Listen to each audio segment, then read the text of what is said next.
என் இனிய தமிழ் மக்களுக்கு என் முதற்கண் வணக்கம். இன்று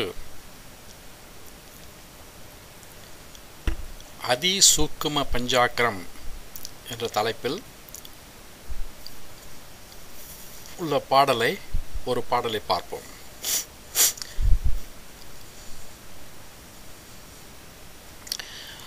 இதற்கு முன்னாடி 2 பேஜில் ஸ்தூல பஞ்சாக்ரம் அப்புறம் சூட்சும பஞ்சாக்ரம் இதை பார்த்துட்டு இப்போ அதிசூட்சும பஞ்சாக்ரம் என்று என்னங்கிறத பார்க்கலாம். நமசிவய என்பது ஸ்தூல பஞ்சாக்ரம், சிவாய நம என்பது சூட்சும பஞ்சாக்ரம், சிவாய சிவசிவ என்பது அதிசூட்சும பஞ்சாக்ரம். இப்போ சிவாய நமவில் இருந்து சிவாய சிவசிவ எப்படி வந்தது, அதனுடைய பரிணாமம் எப்படி அப்படிங்கிறத இன்னைக்கு பார்க்க போகிறோம் ஒரு பாடலை வைத்து. இந்த நமசிவய மந்திரத்துக்கு நம்ம உடம்பில் இருக்கிற இந்த பூத தத்துவங்களை இணைத்து அந்த பூத சுத்திங்கிற சொல்கிற ஒரு முறையை எப்படி செய்யணும் அப்படிங்கிறத திருமூலர் சில பாடலில் சொல்கிறார். நாண என்ன, மான என்ன, ஒவ்வொரு என்ன சொல்கிறது, ஒவ்வொரு இந்த அச்சரம் சொல்கிறோம்ல, அதாவது நகாரம், மகாரம், சிகாரம், தென் வகாரம், யகாரம், ஒவ்வொன்றுக்கு ஒவ்வொரு பொருளை கொடுத்து அதுக்கு நம்ம உடம்பில் இருக்கிற பஞ்சபூதத்தோடு இணைக்கிறார்.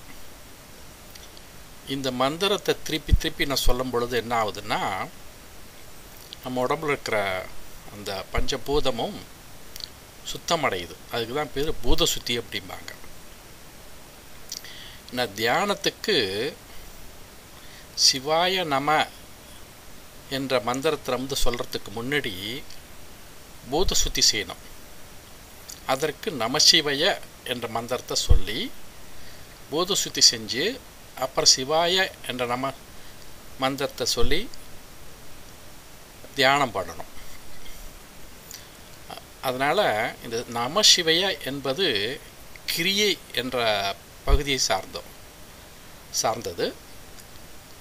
இந்த சிவாய நாம என்பது தியானத்துக்கு உரிய மந்திரமாகும்.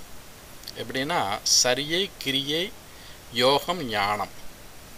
ஞானத்தை அடைவதற்கு அதுக்கு முதல் படி யோகம் செய்யணும். யோகம் என்றால் இங்கே அவர் சொல்கிறது தியானம். என்ன தியானம்? இந்த உடற்பயிற்சி, அதாவது இந்த என்ன சொல்லுவோம், இந்த ஹத்த யோகெல்லாம் செய்கிறாங்கள்ல, ஆசன பகுதியெல்லாம் 108 ஆசனங்கள் இருக்குல்ல, அதெல்லாம் உடற்பயிற்சி வகையை சார்ந்தது. அதுவும் யோகத்தில் சொல்லப்படுகிறது. அஷ்டாங்க யோகம் என்ற அந்த ஒரு நிலையை பார்த்தீங்கன்னா, யமம், நியமம், ஆசனம், அந்த 3வது பகுதி தான் ஆசன பகுதி. அதில் தான் செய்யக்கூடிய இந்த 108 அதற்கு மேலும் உள்ள ஆசனங்களை செய்கிறது பொதுவாக அது ஹத்தயோகம்னு சொல்லுவாங்க. அது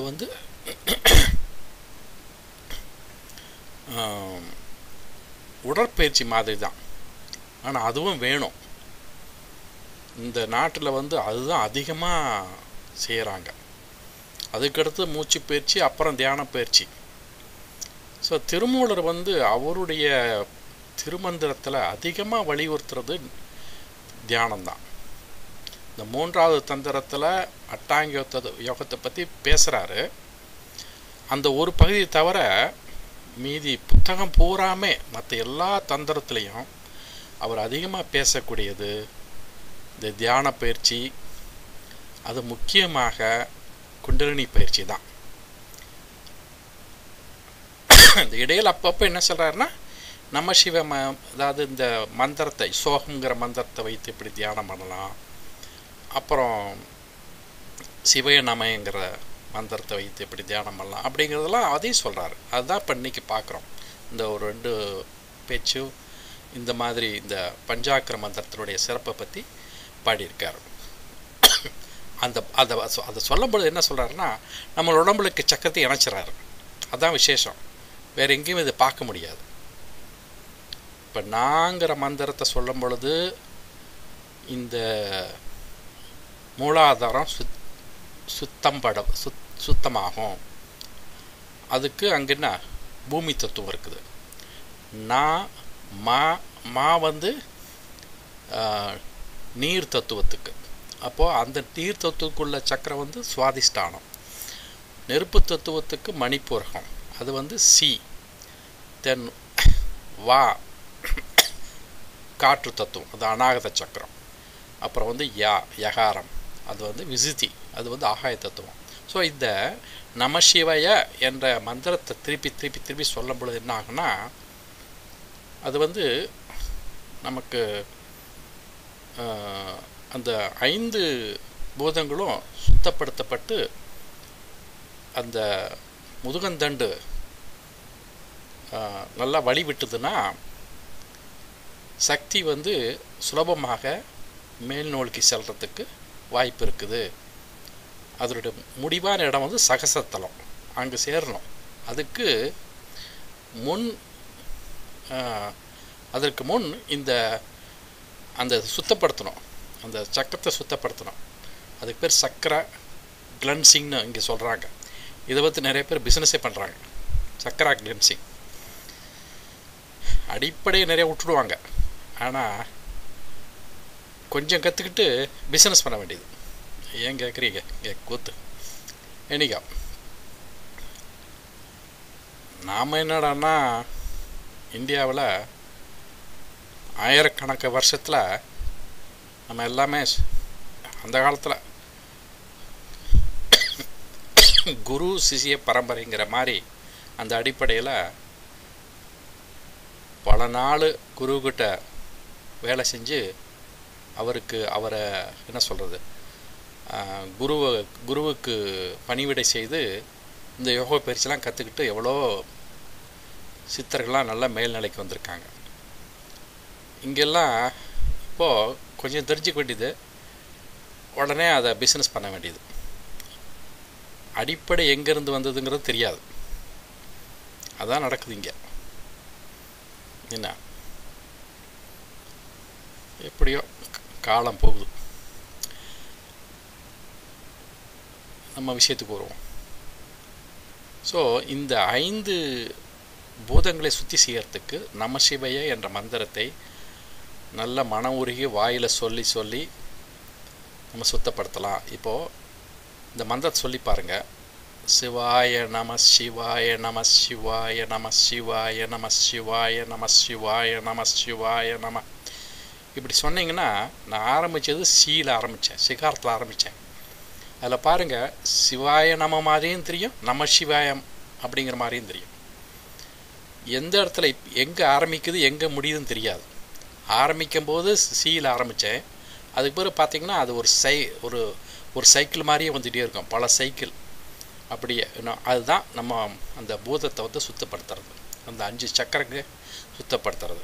சுத்தப்படுத்திட்டா நெத்திப்புறத்தில் தியானம் பண்ண பொழுது அந்த சுலபமாக சக்தி வந்து மேலே வரும் அப்படிங்கிறது அடிப்படை தத்துவம். அதற்கு குருக்கிட்ட பயிற்சி கற்றுக்கணும்.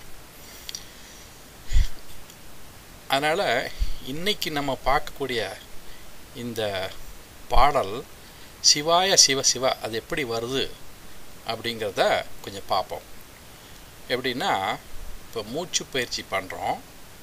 இப்போ தியானம் பண்ண பொழுது மூச்சு பயிற்சி பண்ணுறோம், அல்லது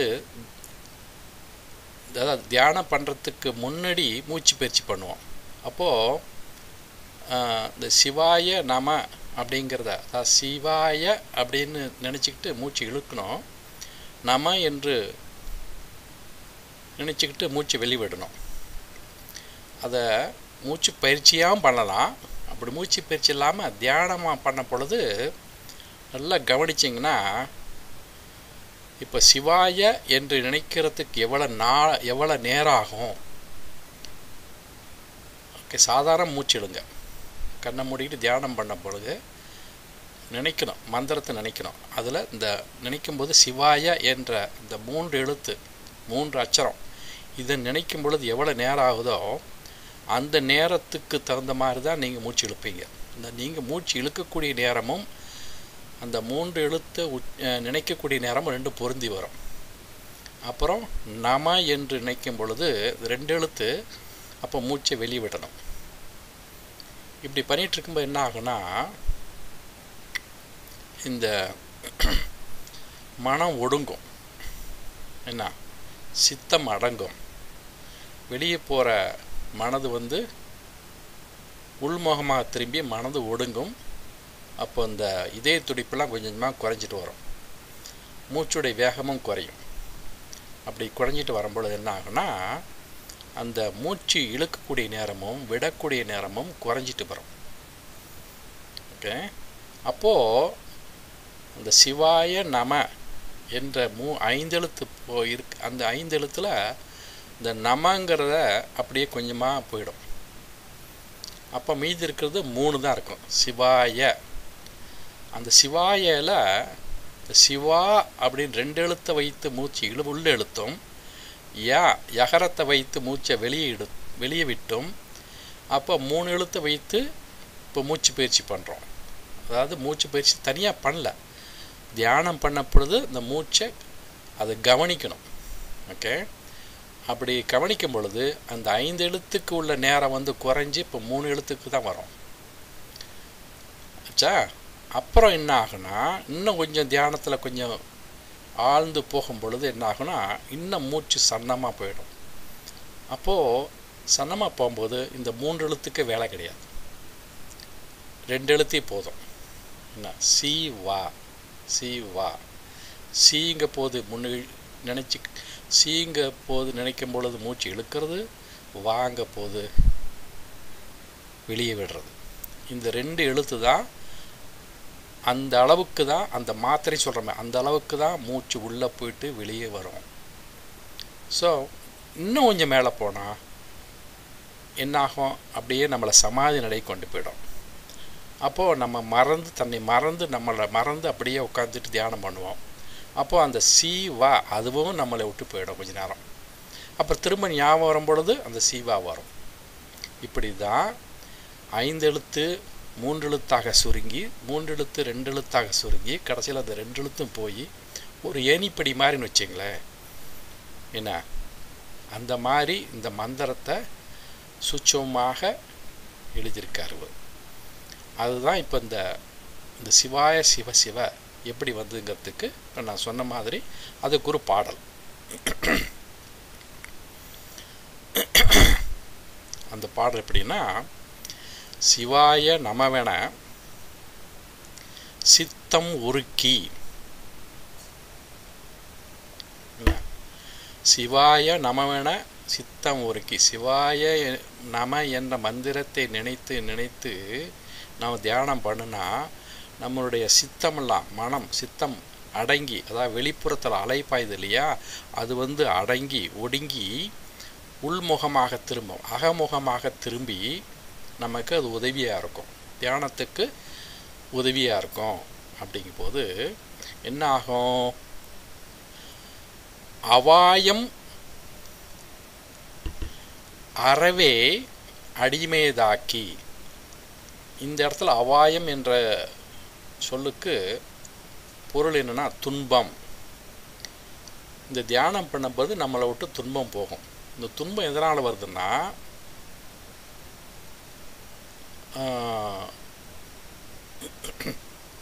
அதாவது இந்த மும்மலங்க சொல்கிறோம்ல, ஆணவம் மாயை கண்மம், இந்த 3ம் சேர்ந்து கொடுக்கக்கூடியது தான் துன்பம். இந்த 3 மலங்களிலிருந்து வரக்கூடிய துன்பத்தை நீக்கும் எது, இந்த சிவாய நம என்ற மந்திரத்தை நினைத்து தியானம் பண்ணுனா இந்த 3 மலங்களில் வரக்கூடிய துன்பம் நீங்கும். பதி பசு பாசம் எனப்பகர் மூன்றினில் பதியினை போல் பசு பாசம் அனாதி பதியினை சென்று அணுகா பசுபாசம் பதியினை அணுகிர் பசு பாசம் நில்லாவே. அந்த 4வது வரி கவனிங்க. பதியினை அதாவது சிவனை பசு நம்மளுடைய ஆன்மாக்கள் சேர்ந்துச்சுன்னா இந்த பாசம் என்ற ஒரு அதனால் உண்டாகக்கூடிய துன்பங்கள் நில்லாவே ஓடி போயிடும், நீங்கி போயிடும், மறைந்து போயிடும் அப்படிங்கிறது கடைசி வரி. அதுபோல் இங்கே இந்த தியானத்தை செய்யும் பொழுது என்னாகும்? மன துன்பங்கள் நம்மளை விட்டு அடியே முழுதுமாக நம்மளை விட்டு விலகி நம்ம மனது சிவனுக்கு அடிமையாகிவிடும். அதுதான் இந்த இதில் சொல்கிறார். அவாயம் அறவே அடிமையதாக்கி, அதாவது துன்பங்கள் சுத்தமாக நம்மளை விட்டு நீங்கி சிவனுக்கு அடிமையாக ஆகிவிடும் நம்ம மனம். ஓகே, அடுத்தது அந்த தியானம் சொன்னோம்ல, அந்த தியானத்தை சொல்லும்போது சிவாய நமன்னு சொன்னோம்ல, அது எப்படி அந்த தியானத்தில் செய்யும் பொழுது அது எப்படி சுருங்கி வரும்? சிவாயன்னு வந்துடும் இல்லையா? அதுக்கு அடுத்த வரை சொல்கிறார். சிவாய சிவசிவ என்றென்றே சிந்தை அவாயம் கெட நிற்க ஆனந்தமாமே. இந்த சிவாய நம என்பது மாறி சிவாய சிவசிவ என்று தியானம் பண்ண பொழுது, அதை நினைத்து தியானம் பண்ண பொழுது நம்மளுடைய எண்ணங்கள்லாம் என்ன? அதை நினைத்தே தியானம் பண்ணணும். என்றென்றே சிந்தை பூரா என்ன இருக்கணும்? சிவாய சிவசிவ அப்படின்னு நினைத்து தியானம் பண்ண பொழுது அவாயம் கெட நிற்க ஆனந்தமாமே. அவாயம்ங்கிறது இங்கே வந்து அச்சம், பயம். அந்த பயமெல்லாம் நம்மளை விட்டு நீங்கி என்ன கடைசியாக நிற்கிறது வந்து பேரானந்தமாகும். அந்த பேரானந்த அனுபவிக்கக்கூடிய நிலைக்கு நம்ம வரணும். அந்த நிலை தான் அந்த 10வது வாசல் சகசரத்தலம் திறக்கிறதுக்கு ஆதாரம். அது வரலும் ஒன்றுமே தெரியாதுங்க. ஆனால் கொஞ்சம் அதனால கொஞ்சம் மன நிம்மதி உண்டு. ஆனால் அந்த பேரானந்தத்தை அனுபவிக்கணும்னா அந்த 10வது வாசல் திறக்கணும். இதை நான் வந்து பல பாடலாம் அடிக்கடி சொல்லியிருக்கேன். பல பாடல்கள் விளக்கம் கொடுக்கும்போது அடிக்கடி நான் சொல்கிறதுக்கு காரணம்னா அதுதான் உச்சக்கட்ட நிலை. அந்த ஆனந்தம் வந்து கொஞ்ச நேரம் தான் இருக்கும் நமக்கெல்லாம், குடும்பத்திற்கெல்லாம். ஆனால் சிவனை போல் இருக்கவங்களுக்கெல்லாம் எப்போவுமே இருந்துக்கிட்டே இருக்கும். சித்த புருஷர்கள்லாம் எப்போவுமே இருக்கும். ஏன்னா அவர்கள் 24 மணி நேரத்தில் அதிக நேரம் இருந்துக்கிட்டே இருக்கும். அந்த 24 நேரமும் அந்த மாதிரி ஆனந்தத்தை அனுபவிச்சவரை எப்படி இருக்கும் நினச்சி பாருங்கள். ஓகே, எப்படி இருந்தாலும் 3 நிலைகள் இருக்குல்ல, கனவு நிலை, உறக்க நிலை, அப்புறம் விழிப்பு நிலை. இந்த 3 நிலையிலையும் எப்படியும் இந்த விழிப்பு நிலையில் தான் அதிக நேரம் இருக்கிறோம். அந்த அதிக நேரத்தில் வந்து 14 மணி நேரம் விழிப்பு நிலை இருக்கும் பொழுது நம்ம அந்த ஆனந்தத்தை பேரானந்தத்தை அனுபவிச்சுட்டே இருக்கணும்னா அதுக்கு எவ்வளோ பயிற்சி வேணும், எப்படியெல்லாம் வந்து அனுபவிக்க முடியும் அப்படிங்கிறத சித்தர்கள் தான் கண்டுபிடிச்சி இந்த மாதிரி பாடலை எழுதியிருக்காங்க. என்ன ஸோ இப்போது இந்த 3 மந்திரத்துக்கும் இந்த 3 வாரமாக ஓரளவு ஒவ்வொரு பாட்டு எடுத்து பொருள் பார்த்தோம்.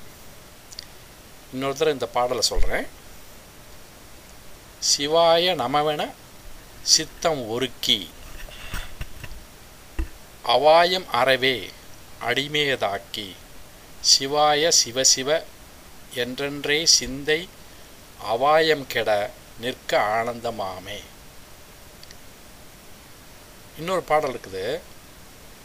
அந்த பாடல் வந்து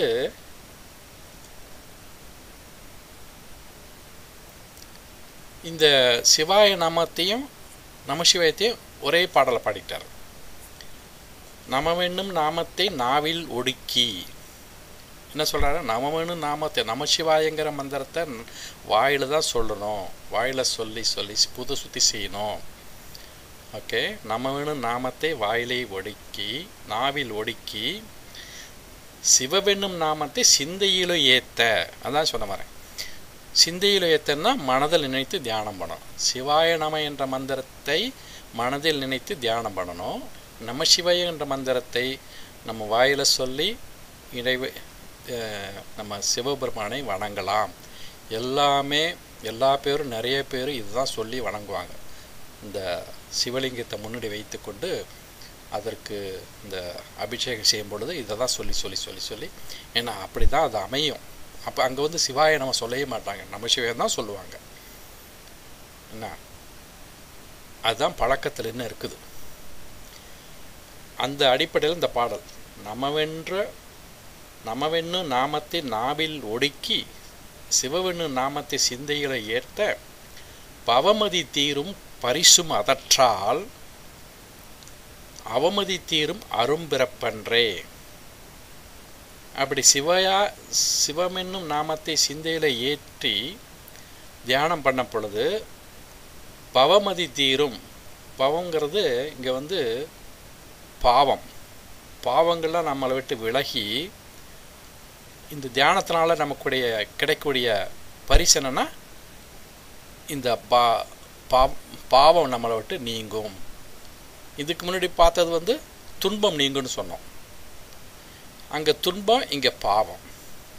இந்த முன்னாடி பாடல துன்பம், அதுவும் மலத்தினால் வரக்கூடியது. இது வந்து பாவம், அதுவும் மலத்தினால் வரக்கூடியது. அது வந்து நீங்கும், அதுதான் நமக்கு பரிசு. அந்த பரிசு எதனால் கிடைக்குது? சிவன்னு நாமத்தை சிந்தையில் ஏற்றி தியானம் பண்ண பொழுது. கடைசி வரை என்னன்னா அவமதி தீரும் அரும்பிறப்பன்றே. இந்த வந்து அவமதினா அஞ்ஞானம், நம்மளுக்குள்ள குடிக்கொண்டிருக்க அஞ்ஞானம் சுத்தமாக போய் ஞானம் வரும். சரியே கிரியை யோகம் ஞானம். இந்த ஞானம் வர்றதுக்கு யோகம் பயிலணும். அதனால் இந்த சிவாய நம என்ற மந்திரத்தை நினைத்து தியானம் பண்ணணும். இங்கே அதே தான் சொல்கிறார். ஸோ அவமதி தீரும் அரும்பிறப்பன்றே. அந்த அஞ்ஞானம்லாம் நம்மளை விட்டு நீங்கி ஞானம் உண்டாகி அதனால் நம்ம பிறப்பையே அறுக்க முடியும். அரும்பிறப்பன்றே, என்ன நம்ம பிறப்பை அறுக்க முடியும் என்ற தத்துவத்தை இந்த பாடலை சொல்கிறாரு. சிவ சிவ என்கிற தீவினையாளர் சிவசிவ என்றிட தீவினை மாளும் சிவசிவ என்றிட தேவருமாவர் சிவசிவ என்ன சிவகதிதானே. சிவசிவ என்றே தெளிகிலர் ஊமர் சிவசிவ வாயும் வந்ததோர்த்துள் அடங்க சிவசிவவாய தெளிவினு உள்ளார்கள் சிவசிவவாகும் திருவருளாமே. இப்படி பல பாடல் பாடுறார். இந்த சிவ சிவ சிவ அதுக்கு எவ்வளோ தூரம் மதிப்பு கொடுத்தவர் பாடியிருக்கார். இதெல்லாம் நீங்கள் பார்க்கலாம். அந்த 9ஆம் தந்தில் பாருங்கள். நமசிவாயங் மந்திரத்தை மூன்று விதமாக தூளம், சூட்சமம், அதிசூட்சமம், இந்த 3 பற்றி நல்லா தெரிஞ்சுக்கிறேன்னா இந்த 9ஆம் தந்தில் இருக்கிற இந்த 3 தலைப்பையும் முத்து என்னது சொல்ல 3 பஞ்சாக்கரம் அப்படிங்கிற அந்த பகுதிக்கு வரணும். நீங்கள் அங்கே வந்து இந்த 3 தனித்தனியாக பாடல் மூலமாக விளக்கியிருக்கார். ஸோ இன்றைக்கி இதை பார்த்தோம். இதோட இன்னைக்கு இந்த பேச்சை நான் முடிச்சுக்கலான் இருக்கேன். அடுத்த வாரத்திலிருந்து இன்னும் ரொம்ப என்ன சொல்கிறது, இந்த தத்துவம் அதிகமாக உள்ளக்கூடிய, அது பர்டிகுலர் நடராஜ தத்துவம் அதிகமாக இருக்கக்கூடிய ஒரு தலைப்பு. அதற்கு பேர் திருக்கூத்து தரிசனம். அதை பற்றி தான் நான் ஆரம்பிக்க போகிறேன். அது ரொம்ப நல்லா ரொம்ப விஷயங்கள் அடங்கியிருக்குது. திரும்ப தியானம் தான் வரும். இருந்தாலும் அவர் எப்படிலாம் ஒரு கூத்தாடுறாரு, அதுக்கு என்னென்ன பேர் இருக்குது, இந்த சுந்தர கூத்து, அற்புத கூத்து, ஆனந்த கூத்து, சிவானந்த கூத்து, பொன் கூத்து, பொன் தில்லை கூத்து, இப்படிலாம் ஆடுறார் இல்லையா. ஸோ அந்த மாதிரி ஒவ்வொரு தனி முதல்ல என்ன சொல்கிறாருன்னா, திருக்கூத்து தரிசனங்கிற தலைப்பில் சில பாடலை ஒரு ஒரு ஒரு அறிமுகப்படுத்திட்டு அப்புறம் ஒவ்வொரு கூத்தை பற்றி அப்புறம் தனியாக பல பாடல் பாடுறாரு. ஸோ அது கிட்டத்தட்ட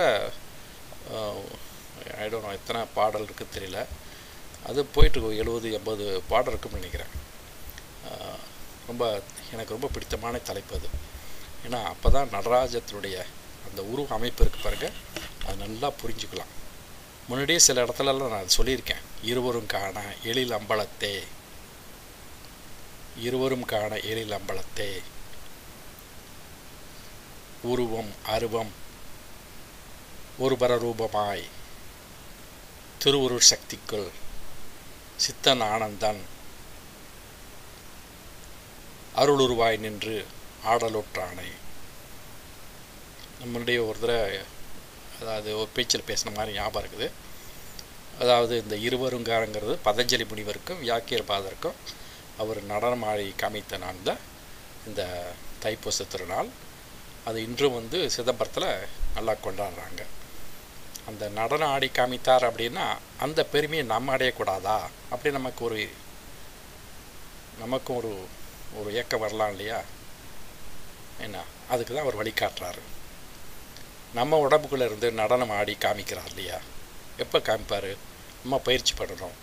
அந்த பயிற்சி பண்ணுறதுக்கு என்ன முறை, என்ன, அதான் அந்த பஞ்சாக்கர மந்திரம் எப்படி கொடுக்குறாரு பாருங்க. அந்த திருக்கூத்து தரிசனம் வரத்துக்கு முன்னாடியே இந்த பஞ்சாக்கரத்தை பற்றி பேசுகிறார், சிவாய நம்மத்தை பற்றி பேசுகிறார், தியானத்தை பற்றி பேசுகிறார். அதனால் இந்த திருமந்திரத்தை எங்கே பிடிச்சாலும் சரி, அங்கே எங்கே பிடிச்சாலும் பல பாடலில் இணைத்து பேசக்கூடிய வாய்ப்பு இருக்குது இல்லை. அதனால் சுற்றி வந்தாலும் நாமளை கடத்தித்துவதற்காக தான் சிவன் எப்போவுமே இருக்கார். என்ன அவரே சொல்கிறாரு. என்னென்னா, அந்த சிவமகாபுரான் அப்படிங்கிற இந்த இந்தியில் வந்த ஒரு தொடர் சீரியல் இருக்குது. அதில் முதல் இதுலேயே சொல்கிறார், பிரம்மாவையும் விஷ்ணுவையும் படைச்சிட்டு அவர் சொல்கிறாரு, நான் கைலாயத்துக்கு போகிறேன் அப்படிங்கிறார். எதுக்கு போகிறேன்னா, அங்கே போய் சிவனடியார்களுக்கும் என்னை வணங்குபவர்களுக்கும் அவர்களுக்கு அருள் புரிய வேண்டு அங்கே போகிறேன் அப்படிங்கிறார். எவ்வளோ கருணை பொருந்தி கருணை உள்ளம் கொண்டு அவர் விண்ணுலகத்திலிருந்து இங்கே கைலாயத்தில் உட்காந்துருக்காரு. விண்ணின்றி இழிந்து வினைக்கிடாமை கொண்டு. ஏன்னா இந்த பாட்டு இந்த விண்ணின்றி இழிந்து வினைக்கிடாமை கொண்டுங்கிறது பல சூழ்நிலையில் சொல்ல வேண்டிய அதாவது அது இணைத்து சொல்லக்கூடிய அமைப்பு இருக்குது இல்லை.